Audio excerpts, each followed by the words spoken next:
Good morning, everyone, and welcome to Bumper Radio. I am Dave Riccio here along with Matt Allen, and I thought today we'd be talking about the big bad summer being around the corner, but man, it is like a little bit chilly, a little bit windy, a little bit rainy. It's not reminiscent of spring or summer. At Bumper Radio, we're helping you, the motoring public, have a better overall car experience. If you've got car questions, we've got answers, so we encourage you to give us a call at 602-277-5827, 602-277-KTAR. And you can also text us at 411-923. So today on the Bumper to Bumper Roadmap, a little bit of fact or fiction. We're always taking your texts and phone calls. And is your car ready for the big bad summer? And the first thing that comes to mind, and I like, because the first thing that came to mind last week was radiators, but this week it's batteries. That's the first thing that comes to mind. Well, radiators are a big one, Dave. I mean, you saw a car this week, like we talked about, overheated, blown up with a damaged engine because a radiator popped in the car. 75,000 miles on that car. Yeah, the one we had was 70,000. So batteries, I bet your battery isn't going to make it to 70,000. I don't think. Now is the time of year when we really want to start thinking of batteries. You know, I used to live back east in Virginia, of all places. Imagine that, Virginia Auto Service, Virginia. I don't know how that worked. But it was one of those things. It was the first time it got really cold. The first freeze. It was October where a lot of cars had bad batteries in. Well, now it's June or July when you get the first 100-degree day. The batteries, Humpty Dumpty gets knocked off the wall there, and he's dead now. Well, I think of this when I think of batteries. Are you going to choose when you buy your battery, or are you going to leave it up to Murphy to choose when you get a battery? Right. And we can pretty much tell and predict how long, or not how long your battery is going to last. Well, we know how long the battery is going to last. A good battery, I don't care how good the battery is. You could have the best battery, and what are we going to call? What are we going to call a good battery? A top tier battery? Okay, well, yeah, we'll coin that phrase. Top tier, kind of like the gas, I guess. Top tier. A good quality battery will last 28 to 36 months, and I don't care if you buy the very best one. Now, if you buy the worst one, or the El Cheapo, it's going to maybe be, you'd be lucky months. To get 12 or 18 months out of it. And there might be some other consequences of having that Mr. Cheap battery in there too. So what can we do to make that battery last more, or at least last the 28, 36 months, or stretch it out a little bit longer? Well, like you say, I'm from the Midwest, and a battery should last 5 years. I'm not really from the Midwest. I'm from here, and I know they don't last 5 years. But in this torturous summer, that's what you can expect. So you buy a good battery every 24 to 36 months is what we're saying. So that may be every third spring you go in and purchase a battery. Mm-hmm. That way you get to choose when you buy a battery versus the side of the road telling you we get to buy a battery. Well, you're going to be proactive about it, because that is one of a handful of things on the car that are very common and very likely to leave you stuck on the side of the road or cause other damage to the car. And I would say another damage, if the battery is weak, the alternator is getting worked harder. Now, a cheap battery or an older battery that's maybe vibrated around because it's not secured properly could start leaking acid and cause other problems. Well, I'm wondering, how can I tell I'm going to have a bad battery before it happens? Do they always go out just like a light bulb, or do they give us some warning? And I would venture to say a lot of times they give us warning, but if we're not that perceptive about it, if we're not really paying attention to what it sounds like when my car starts, or what the shop said, hey, you kind of got an old battery. Mm-hmm. Well, if we're ignoring that, it is going to go out like a light bulb. But many times they go out just like a light bulb. That's the perception that people have. Yeah, I'd say about half the time, or maybe a little bit. I mean, here we go with making up statistics, right? 70% of them are made up just before they're given. Just like that one, right? Yeah. Well, so you can go out and you might notice your car just has a little different sound when it's starting. So like you said, Dave, if you're not really in touch with your inner car, then you may not notice that. But just a slightly slower cranking over of the engine. Maybe it doesn't catch right away. And then sometimes you just go out. I've gone out to a car in the parking lot. Customer brings their car in for an oil change. I walk out, hit the key, boom, the battery blows up. They don't blow up. Yes. They're not bombs. They can be. They can be, especially if you get a spark near one jump starting the car or something. But no, they can just, they'll just go bad sometimes. So that's why I know a lot of the bumper-to-bumper shops, I know we do at my shop, we test the battery in your car every single time the car comes in for a service. We want to catch that because we don't want you, one, having to make an impulse decision or impulse buying a battery from a roadside battery schlepper. The battery van, if you will, or the guy on the side of the road, or the road service people. So we want to catch you before you have a problem. It's not going to be convenient when it happens. And a lot of our regular customers over time already have our batteries in their car. So if we can catch that while it's still in the warranty period, it's get another battery in, they win because they don't have to pay for it. Yes, so exactly. So they're gonna. I see these batteries that have 72-month warranty. What do you mean they only last 2 years? They got a 72-month warranty. Well, it's marketing, right? Yeah, I mean, it is. It's and there's some degree of the way. I mean, I guess you could have good, better, best is maybe how they should market them, because a 50. I'll make up some numbers. We'll have a 50-month battery might have, I don't know, 500 cold cranking amps. And we're talking about the same size. So batteries have sizes that are different numbers. They're called a BCI size. So we'll just take a 24 series battery. That's a common, fits your Hondas, fits your Nissans. A lot of cars top post terminal. So the 50-month might be 500 cold cranking amps. The 70-month might be 700 cold cranking amps. And the 90-month, and again, I'm just making these numbers up for the example, might be 900 cold cranking amps.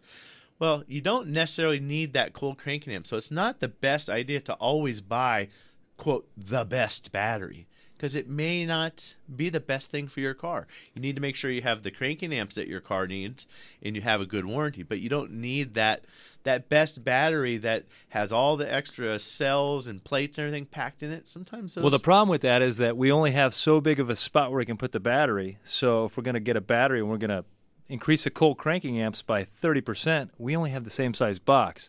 The plates get really close together, and we're really trying to shoehorn this battery together to give us that cold cranking amp rating, but it doesn't necessarily give you a better longevity. Right, and the plates are closer together, and in the heat they warp, and that's just have a more propensity to short out. So, well, with the biggest problem with batteries that I see is that they come into our shop and we're diagnosing an electrical problem or transmission issue, and we test every battery that comes through the door because the car is electronic. It has all kinds of little modules and communication going on, and we start there.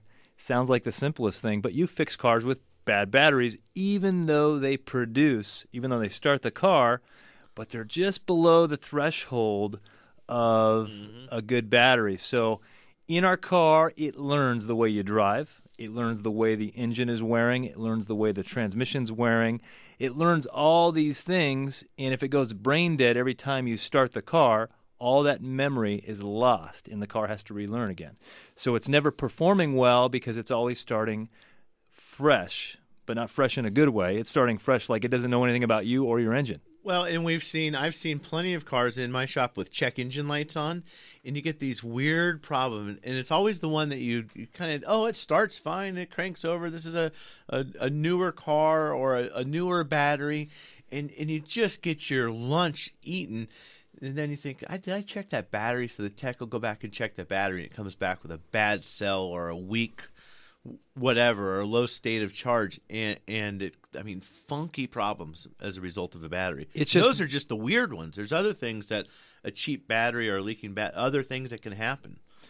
Well, when we come back, we've got open lines at 602-277-5827, 602-277-KTAR, and we're going to teach you if the battery light comes on, do you have a bad battery, and what that means. You're listening to Dave and Matt on Bumper to Bumper Radio. Drive my car. Yes, I'm gonna be a star. Well, welcome back to Bumper Radio. I am Dave Riccio here along with Matt Allen, and this show is about you and your car experience. A lot of people are just scratching their head when it comes to cars. They don't know anything about cars, and they hate going to the shop because it's just not their arena of expertise, and all they care about is I know it's going to cost money. I know I got to pay for it, but I just don't want to get ripped off. So that's what we're here for. We're telling you some expectations so you can feel a lot more comfortable with that nerve-wracking, crummy experience that happens every summer when your battery goes bad. Well, and we want to teach you how to ask the right questions and how to respond when you're told you need something, and to make sure you're really getting what you need. Maybe a lot of these cases we talk about, you don't get enough of what you need. Everybody's trying to do things on the cheap, and they're afraid to talk about doing the job the right way. Yes. And I always refer back to your thing, Dave, with getting the window put in your house. Always a low bid, and what's the guy say? He gives the lowest bid, but then you ask him the other question. Well, how much to do it better? Well, how much to do it right? Well, in that case, oh gosh, I think I would probably use a lintel instead of rebar. This is my only house, man. Of course I want to do it right. I know you want to be low bid and you want to get the job. So if there's questions that you have on your mind and that we have not covered, don't hesitate to give us a call at 602-277-5827, 602-277-KTAR. And up first this segment, we're going to go with, looks like Fred in Mesa, difference for radio repair. We have to learn to read first, Dave. It's reference for radio repair. Well, but, I'm looking at a monitor that's about 10 feet away from me. I'm really not that blind. Okay. Fred, what can we help you with today? Oh, I'm sorry. I'm looking for somebody that can fix my radio. What do you want to fix your factory radio, or is this a... Yeah, it's a factory radio in a 1988 Honda Accord. Fred, I don't... Dave, what do you think? I mean, I don't know that there's anybody that's really going to fix that radio. You might have a hard time finding somebody to fix a radio from an 88 Accord. You might be able to find one in a salvage yard, but I would think, unless there's some really specific reason that you want the factory radio in your 88 Accord, I would think a good stereo shop. Dave, who's the guy that you use? Sounds good to me. In Tempe. Sounds good to me. They're fantastic. And you can get an aftermarket radio that, you're going to have to learn some new knobs and doohickeys, but at the end of the day, you're going to be happier with the replacement than trying to fix this old one. In a salvage yard would be a way to go after it. Yeah, because you're going to get a CD player. You might have a USB connection. You might be able to connect your smartphone to it that way. Your 88 probably has a tape deck. So maybe you still have a large collection of tapes that we want to listen to, and that would be a reason to maybe keep the old one. So I have a text here. It says, what kind of oil should I put in my car? 10W30 or 5W20? And I text him back, well, what kind of car you got? He's got a 2004 Honda Accord. What kind of oil should be using in that? I'm going to say probably if of those two choices, I think I heard you say 520. If you had to pick between one of those two, I'm going to say it's 520. The car probably calls for 530. The other thing that you'll find is you'll open your owner's manual and you'll find a chart that shows the temperature range, and probably 1030 would work fine too. But I think I'd stick with a 530 or a 520. And on most newer cars, if you open the hood, look right on the oil cap. It says right there what to use. I think people run into the fact that they think, well, I can do something different. It's Arizona. It's hot. I can run a little thicker oil. It's going to be better for my car. The engineers at Honda took all that into account. So I'm going to believe what they said, and I'm going to run 520 if it says 520 on the cap. I could probably get away with putting 1030 in it, but is it going to do any better? Why not just use what they're saying? So you can always default. For anybody out there, don't think we're going to do anything different or great to our car by using a different oil viscosity. Put in there what went through R&D and what the manufacturers talked about. Yeah. If anything, maybe something lighter might help with fuel economy and such, but it's not going to be a big enough thing. We can do a whole show about oil, right? Oh, yeah. And we are going to be doing one soon, so tune in there. 602-277-5827, 602-277-KTAR. And I've got another text here, and let me see if I can read this right, because I'm a little illiterate this morning. Battery connectors at battery always turn gray on my 1998 Malibu. What can I do? Gray battery cables. Well, that's going to be a side post connection. I'm 99% certain. We can't remember every one of these off the top of our head. He made that up. I'm 100% sure it's a side post, unless someone changed it. It's a side post battery, and it should the positive is obviously red, the negative is black. So I think what you're talking about, when it's turning gray, you might have some acid leaking out of the battery and then going down and burning those connections. I don't know that it would make them turn gray, but that's all I can think of. And I know the AC Delco, that's the battery we sell. I think that's the best battery. They used to have a problem where they would leak acid out the side terminal, out the positive cable, and corrode, but that's been fixed years and years ago. But that's a problem, and that's one of the things with a visual inspection of a battery that leaks. And I'm not saying a punctured hole or a broken, but even the vented type that leak, those can cause lots of other problems. Well, before the break, I mentioned the battery light. It's a red light. It looks like a battery. It's a square box with two little posts on top of it. And does that mean if that red light comes on, does that mean I have a bad battery? And no, it doesn't necessarily mean that I have a bad battery, but usually that's more of what I would call a charge light. Yeah, it's just a generic light. It's just to tell you an indicator. Everybody can look at that picture and know that that means battery, which then is electrical system. We could put a picture of an alternator on the dash, but most people wouldn't. They wouldn't relate to an alternator. Yeah, they don't know what that necessarily looks like. So, yeah, when you see that light on your dash that has battery, chances are it's not the battery. It's probably an electrical issue with an alternator, or charging issue, regulator, or diode in the alternator that's bad. Now, you may have a battery on its way out now as a result of that, but yeah, it doesn't necessarily mean you have a bad battery just because the light is on. Well, thanks for the text. We're going to go with Lenmore in Phoenix on a 1997 Civic. Go ahead. You're on Bumper to Bumper Radio. Hello. I have a 97 Civic Honda, and my engine light came on, but somebody told me that it could be my gas cap. So, we checked that, and the light went off. But I'm going to need a battery. I want to know the price of the battery and where you're located so I can bring my car over there. Lenore, where in Phoenix are you? I'm at 13830 North Black Canyon Highway. Okay. So 14830, yeah. 14830. So that's around between Thomas and McDowell area? No, I'm over here right off of Greenway. Okay. Okay, so I-17 and Greenway. The answer I'll give you is the closest bumper-to-bumper radio shop to you. And if you want to find a shop in your area, go to bumpertobumperradio.com. But for you, Lenore, you're going to want to go to Kurtz Auto. And Kurtz Auto is on 22nd Avenue and Bell Road, right in that area on the north side of the road. As far as the cost of a battery, a good quality battery, and I'm talking about most cars. I'm not talking about your BMW, your higher-end luxury car, anything like that. But your typical import or domestic car, you're going to probably spend between $150 and $185 for a good quality battery installed. And when they're installed too, we need to make sure that the shop is cleaning the battery tray well, making sure that all the holders, the J-hooks, the wedges, and everything that are supposed to secure that battery in place, need to make sure that it's all there, because that's all going to help that battery last longer and keep your car's value and keep it operating the way it should be. Well, she said something about check engine light and the gas cap thing. We're going to talk about that when we come back, and we've got Anthony and Ray in open lines at 602-277-5827, 602-277-KTAR. You're listening to Bumper Radio.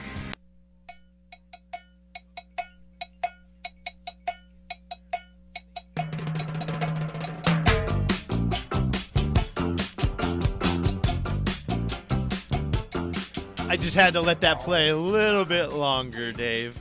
So welcome back to Bumper Radio. I'm Matt Allen. He's Dave Riccio. And as always, we're here on Saturdays from 11 to noon when we're here to help you with your car. The show is really here for you, the consumer, the driver out there in the Phoenix area or wherever these airwaves reach to. So if you ever have any questions or any topics that you want to hear us talk about, you can get a hold of us by calling the show, 602-277-5827. It's 602-277-KTAR. You can always text us at 411-923, and we'll try to answer your question the best we can. You can send us email if you have topics that you want us to talk about. and we're always looking for feedback. We've got a couple callers, Anthony, Ray, and Zach, that we're going to get to. But Dave, talk about what we're here to do. Well, for those of you that don't tune in to us on a regular basis, maybe this is the first time you've heard the show, Matt and I both are in the automotive repair business. Matt owns Virginia Auto Service, which is on Virginia and 7th Street. 7th Street in Virginia. Just south of Thomas. Just south of Thomas. I own a transmission shop, which is in Tempe, Tri-City Transmission. But we are part of a network of great automotive shops that you can find at bumper2bumperradio.com. And I mentioned earlier the biggest concern that people are, I just don't want to get ripped off. And the best way not to get ripped off is to find a good shop, to get a relationship with them, and to stick with them and give them some benefit of the doubt. But also you can ask questions and just make sure you guys are communicating well. It's a relationship. And it's not someone you want to go to, you know, what I call an orphan customer. You go to this shop, then you go to that shop, then you go to this shop. If you're an orphan and you want to find a good shop, bumper2bumperradio.com.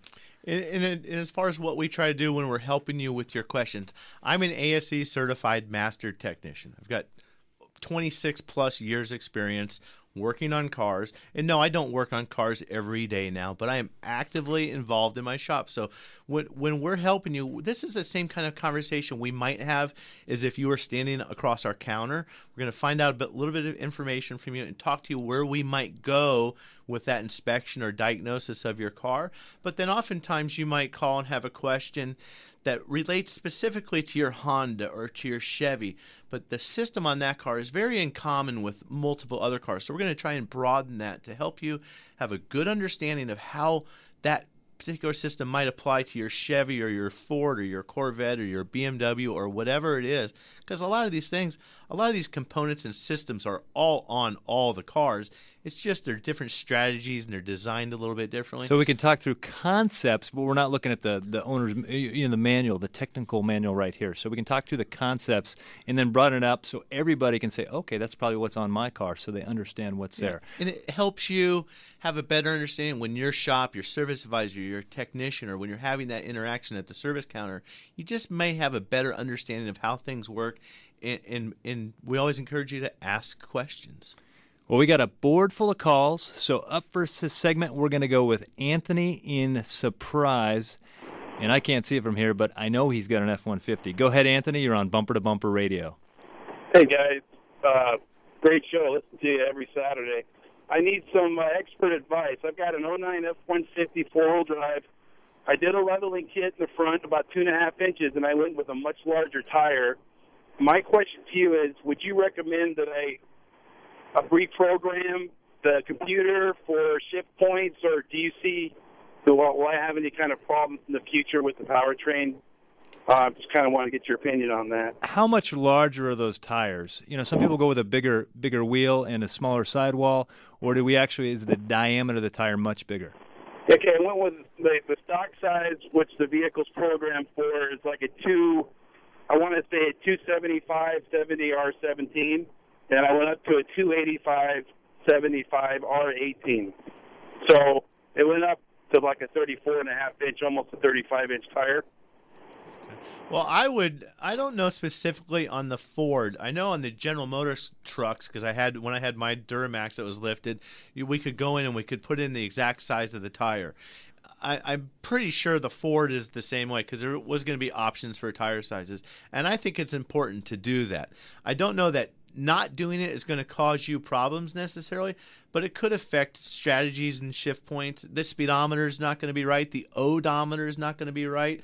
So depending on that math that I can't do in my head, you could be off 10%. So you might be reporting low miles on your car, which maybe not be a bad thing. That's how I keep the mileage down. But you might, you might add miles to the car. Maybe it's just a couple percent. It may be negligible amount.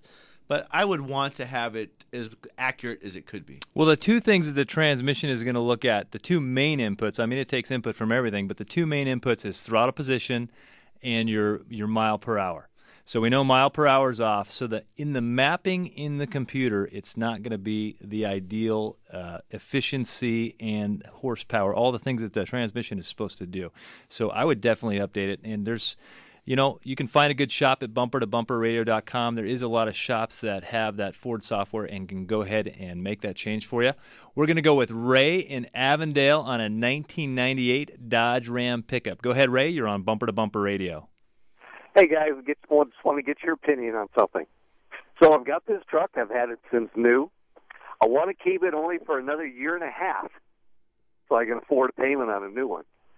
Anywho, 3 years ago, it developed a coolant leak, and it started abruptly all of a sudden, and it has not gotten any worse in 3 years, and I'm talking maybe a half a cup a month. It drips. Where does it drip? Do you know where it's coming from? Yes, I did take it to one of your recommended shops. They wanted $1,000 to fix it. They said it's coming from what they believe is the timing chain cover. Okay. And he didn't want me to leave the shop without at least selling me a radiator cap. He said your cap is holding no pressure at all. And so what I'm wondering is, should I go ahead and spend the money, fix all that just to get it by, or am I hurting anything not keeping that system under pressure? I'm thinking if I put a new cap in it, the pressure's good, maybe it's going to blow out even more. Well, that's kind of what I was thinking, but maybe you're not hurting anything right now, but the chances of hurting something are there. They're pretty well. So I can envision coolant leaking out. You're losing a little bit. You probably got some crust buildup and some nastiness around the timing cover. And what that could be doing, it could be corroding the aluminum cover against the engine block. Not sure of all the different metals and how that particular engine stacks up there on the front. The other risk that you have is it failing all the way, and you just have a catastrophic loss of coolant. You overheat the car, and now you've got a pile of nuts and bolts. The other thing that could happen is that coolant leak could go the other way and leak into the oil of the car, and you're not going to see that dripping on the ground. And you could wash down water out the oil and wipe out the main bearings in the engine. So it's just, man, that's a tough balancing act there. Well, the car is going to be fixed at some point. So whether that's the next owner, you have to do something with this vehicle. In other words, you're going to get another vehicle, so you may be trading this one in. You may be selling it outright. Does it do anything to the value of the car if I go ahead and fix it? Well, maybe. You want to sell a car that's in good shape. Is it going to make the car a whole lot more valuable? No, a truck like that, a lot of years, a lot of miles on it. It's maybe a $3,500 truck. If I spend $1,000, is the value going to go up? Well, maybe not. A little bit, but you're going to have a clean conscience when you sell it, too. You'll have a clean conscience, and it may make it easier to sell. Is it going to make the value go up? Maybe not. Is it going to help it retain value? Maybe so. Now, I suspect the other thing that, $1,000, that's if someone says to me, oh, they wanted $1,000 to replace the timing cover gasket, that's probably not the whole story. Because I know if that was at my shop, if we're going to take that effort to go in there and take the timing cover off, we've already taken off your water pump. We took off the lower hose. We took off the upper radiator hose. Now we're going to pull the timing cover off. We've got the timing chain right there. So we're probably going to, at Virginia Auto Service, we're probably going to make an estimate to do upper lower hose, thermostat, timing cover gasket, timing chain, and we're going to take care and do a thorough whole job. That's the difference. You might be able to find somebody for $200-$300 to go take it apart and slap a new gasket in there. But have you done a really good job for yourself? Correct. Well, hey, Ray, we really appreciate the phone call. We are going to go with Zach in Phoenix on a 2005 Toyota 4Runner. Go ahead, Zach. You're on Bumper to Bumper Radio. Hey, I got an easy one for you guys. I'm getting ready to shop for a new car battery. I need to know the best brand because there's so many out there. Well, that's pretty easy, I guess. I'm going to go with AC Delco. That's the battery I like. That's the battery I've sold for nearly 20 years at my shop. They don't leak acid. They're maintenance-free. They have a good life. I know the ones that we sell, they've changed the warranties on them. They have a 30-month free replacement period. So anytime, no questions asked in that 30 months, you get a new one. After that, they've pretty much done away with the prorations. It's an administrative nightmare. That's a great battery. Interstate batteries are good. Interstate batteries. That's what we sell at our shop, but they offer two grades. They offer the the one that's a 2-year free replacement, and then they offer the one that's a 1-year free replacement. So again, I would call the 2-year one a top-tier battery. So it's a good battery. You're going to get your 28 to 36 months out of it. And same thing with any of these good name brand batteries where you're buying up in there, because a lot of times they'll offer kind of a good or better and best. And you pick the one that you want. Yeah, go with the higher 2/3 when you have the choice. The days of a $59 battery are pretty much over. There's so much to risk by putting a cheap battery or having an experience with a bad battery. Well, we've got some phone calls and a couple open lines at 602-277-5827, but we do have a text here about a 2004 Toyota Tacoma, and he's getting a white battery discharge around the cable connector. Matt, how can he get rid of this white discharge? Well, see the doctor, see the car doctor. No, probably what's happening. I'm maybe seeing little snowflakes, little white snowflakes up on top of the battery, and that's just acid on top of the battery, and it will cause a parasitic draw across the top of the battery. So it's very important to occasionally clean the battery. You can mix up baking soda and water and put that around there to neutralize the acid. You want to keep the terminals clean. You want to keep the top of the battery clean, the tray down below. The gentleman was just calling with the 4Runner. We used to see 4Runners and pickups. There's an aluminum air conditioning line that runs right below the battery, and you get a cheap battery that leaks acid. It attacks that aluminum. Now we've got an air conditioning problem because we saved $50 on a battery. It's time for Fact or Fiction. I don't remember what our fact or fiction was for the day, but I'm going to go with something quick. Leaving the tailgate down on Dave, my truck. Yeah, he doesn't like my fact or fiction. Leaving the tailgate down on the truck will give me better gas mileage. You know your dad did it. You know your grandpa did it. You know everybody did it. That's, I guess, I think there's a Mythbusters about that. It's fiction. It's fiction. Let's get to a real one that applies today instead of this tailgate garbage. Okay, what do you got? This nonsense. Changing my battery can make my car run bad. Absolutely, that is fact. I noticed that when the car has a brand new battery, we've disconnected it. We talked about all those learned values that are in the computer that are now gone. Well, it kind of has to go to school again and learn, all the adjustments on the engine and on the transmission. Yeah, and we even see other funky things like the windows don't auto roll down and up and all kinds of craziness. So batteries are integral, and it's just can cause weird things. You're listening to Matt and Dave on Bumper to Bumper Radio, and we'll be back. All righty, welcome back to Bumper Radio. I'm Matt Allen, he's Dave Riccio, and we are here helping you with your car. Today we're talking about batteries and getting ready for a big, bad summer, although I see some blue skies out there now. I was hoping for the day to stay cool and dark and dreary and rainy maybe, because it is this 100 degrees is right around the corner.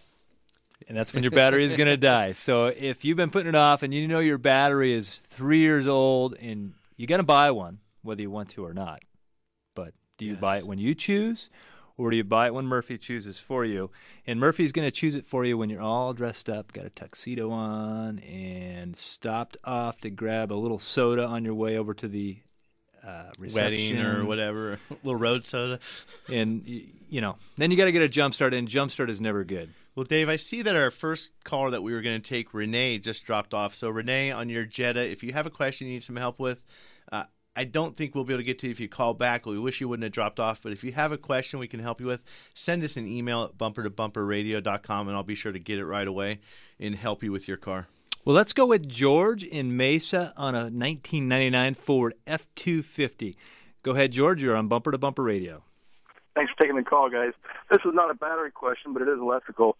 The wipers on my Ford just will all of a sudden start to move without even being asked to. They do it intermittently and just at a whim. And I don't know how to get stopped. Do you ask them nicely to stop? I do occasionally, yes. And they still don't. Sometimes they ask them not so nicely. Well, I know the answer to that, Matt, because that's one of those gremlins. And we do have a guy that performs Automotive Exorcist. Is he on the Bumper to Bumper network? Have we put him up there yet? No, not yet. Well, I think what we're going to find there, George, I would have to start by looking at a wiring diagram and see what components are in the system and how that's controlled.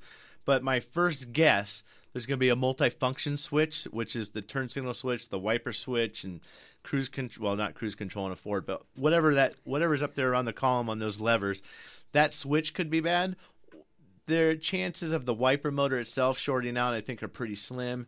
Possibly a relay or control switch that is activated by the multifunction switch. But it takes looking at the road map. We need to look at the map, or in this case, the wiring diagram, and see how that system works. And then we'll be able to tell where the power or the ground or whatever is causing that to come on is coming from. But still, it's probably going to be just a good educated guess. Try catching that one. How's that for an intermittent problem to figure out? Yeah. Not fun. F-250s, do those have problems with catching in fire and all that stuff? Or ignition switches? That's the brake... brake switch. The brake switch, yeah. Okay. Yeah. So, well, thanks so much for the call, George. I'm going to go with this text here. This car looks like a 1994 Bonneville that has been parked for 8 years, and it hasn't been turned over at all. So towed it to the tire shop, 4 new tires, got a battery. What else should be checked and replaced? I'm thinking that fuel is sludge. What do you think? Well, the fuel is probably nasty, but if you haven't gone and got the tires yet, before you make too much of an investment in the car, I would hope that the shop might be able to just air up the tires that you have. Let's get some decent, clean fuel in there. Depending on how nasty that is, the shop would just have to make a judgment call at the time that we can't tell here on the air. You might be able to add some good fuel to the car. You might have to maybe just run the fuel pump and get what's in there out. You maybe add a couple gallons to mix it and blend it through. Dilute it down. Get the thing started up for a few minutes. Get it hot. Change the oil. Let's just see, because I'm thinking during these 8 years that it was sitting there, the cooling system could be rotting. And what I'd hate to have you do is go spend $400 or $500, $600 putting tires, battery, oil change into it, and then find out that that particular car, which has a propensity to leak intake manifold gaskets and everything, make sure that you've got a good foundation before you go hang other stuff on there, and make sure that the investment is right. Get a full inspection done on the car so that we know what we're dealing with first. That was pretty good. I think I learned something from that. Thanks so much for the call or the text. We're going to go with Mike in Mesa on a 2004 GMC Sierra. Go ahead, Mike. You're on Bumper to Bumper Radio. Hi there.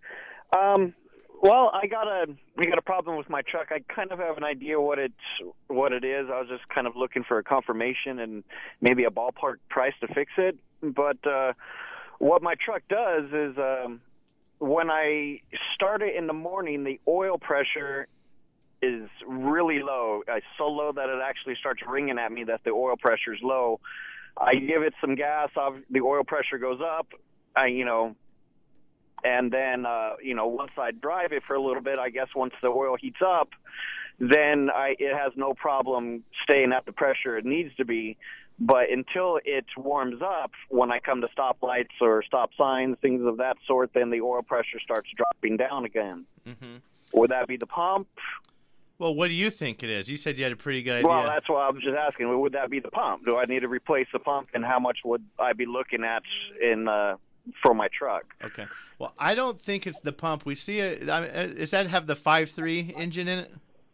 Yeah. Yeah. Okay. That has a pickup tube from the oil pump that goes down into the sump of the engine. And we see on those a lot the oil, there's an O-ring where the pickup tube attaches to the oil pump. And that O-ring can harden and rot, and it allows it to suck in air right there. So a couple things that we do on the Chevy or GMC trucks, I've seen my techs doing to confirm that, is we'll jack up the car, we'll overfill the oil, and maybe even lift the car in a manner, and I don't know if it's the left side or the right side or up or down in the front or the rear, but we'll tilt that engine to try and submerge where that O-ring is. Normally in air, we'll try and get that covered in oil so it can't suck air, and see if that solves the problem. That's what I'm thinking it is. Now, as far as the oil pump, I hate to guess on the price because I'm pretty sure I know on that one. It's not the old style where you pull the oil pan down and the pump is right there. This oil pump, I believe, is driven off the crankshaft off the front of the engine. They're a little spendy to replace. Little spendy. Yeah. Well, a lot of times that we get these oil pressure questions, the first thing you usually say, not today you didn't, so I don't know why. I don't know why today is different, but let's verify that we really got a pressure problem. Yes. Because do we trust the gauge? Do we trust the light? Do we trust the chime? many times it's just a matter of we've got a bad sending sensor that's not telling us we got enough pressure. And once you build a little bit of pressure, it goes away. Yeah, so what you're saying, or what we're talking about, is you need to take the oil pressure sending unit out of the engine. We're going to replace it with a mechanical gauge. We're going to go from a cold warm-up all the way through a hot cycle and read what the mechanical pressure is first to verify that we've got that. And then depending on what we find there, we'll change course the right way. Well, we really appreciate you joining us. We appreciate your phone calls and text. And Brianna just gets better at running the dials every week for this show, so thank you so much. If you're looking for a great shop to start a relationship with, bumpertobumperradio.com. I'm Matt and Dave, and we'll see you next week.